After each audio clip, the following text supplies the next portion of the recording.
There's no feeling more intense than starting over. If you deleted your homework the day before it was due, as I have, or if you left your wallet at home and you have to go back after spending an hour in the commute. If you won some money at the casino and then put all your winnings on red but it came up black. If you got your best shirt dry cleaned before a wedding and then immediately dropped food on it. If you won an argument with a friend and then later discovered that they just returned to their original view. Starting over is harder than starting up. If you're not ready for that, like if you've already had a bad day, then what you're about to go through might be too much. Feel free to go away and come back. I'll be here. Alright, thanks for coming with me on this trip. I'll understand if you have to take a break at any point. Just find a safe place to stop and quit the game. And don't worry, I'll save your progress, always. Even your mistakes. This game is a homage to a free game that came out in 2002, titled Sexy Hiking. The author of that game was Jazuo, a mysterious Czech designer who was known at the time as the father of B games. And B games are rough assemblages of found objects. Designers slap them together very quickly and freely, and they're often too rough and unfriendly to gain much of a following. They're built more for the joy of building them than as polished products. In a certain way, Sexy Hiking is the perfect embodiment of a B game. It's built almost entirely out of found and recycled parts, and it's one of the most unusual and unfriendly games of its time. In it, your task is simply to drag yourself up a mountain with a hammer. And that act of climbing, in the digital world or in real life, has certain essential properties that give the game its flavor. No amount of forward progress is guaranteed. Some cliffs are too sheer or too slippery. And the player is constantly, unremittingly in danger of falling and losing everything. Anyway, when you start Sexy Hiking, you're standing next to this dead tree that blocks the way to the entire rest of the game. It might take you an hour to get over that tree, and a lot of people never got past it. You prod and you poke at it, exploring the limits of your reach and your strength, trying to find a way up and over.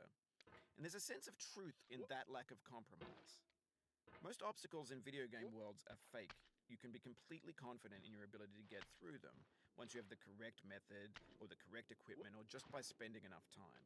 In that sense, every pixelated obstacle in Sexy Hiking is real.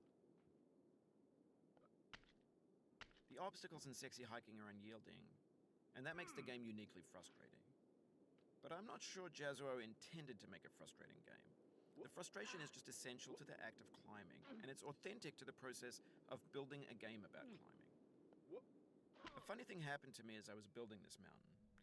I'd have an idea for a new obstacle, and I'd build it, test it, and it would usually turn out to be unreasonably hard. But I couldn't bring myself to make it easier. It already felt like my inability to get past the new obstacle was my fault as a player rather than as a builder. Imaginary mountains build themselves from our efforts to climb them, and it's our repeated attempts to reach the summit that turns those mountains into something real. When you're building a video game world, you're building with ideas, and that can be like working with quickset cement. You mold your ideas into a certain shape that can be played with, and in the process of playing with them, they begin to harden and set until they're immutable, like rock. And at that point, you can't change the world. Not without breaking it into pieces and starting fresh with new ideas. For years now, people have been predicting that games would soon be made out of prefabricated objects, bought in a store and assembled into a world. And for the most part, that hasn't happened, because the objects in the stores are trash. I don't mean they look bad or that they're badly made, although a lot of them are. I mean they're trash in the way that food becomes trash as soon as you put it in the sink. Things are made to be consumed and used in a certain context, and once the moment is gone, they transform into garbage.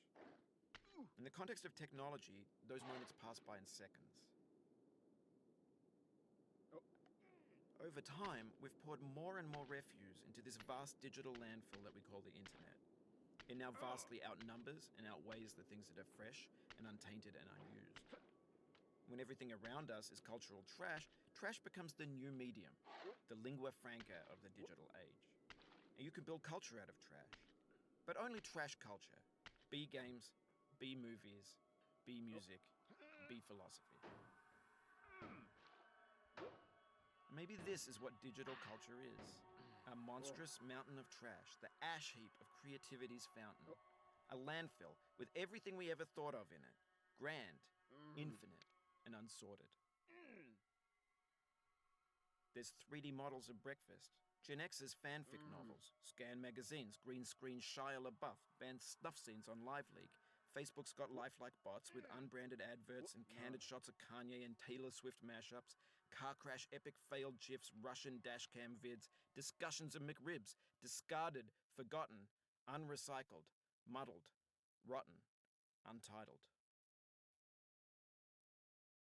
Everything's fresh for about 6 seconds.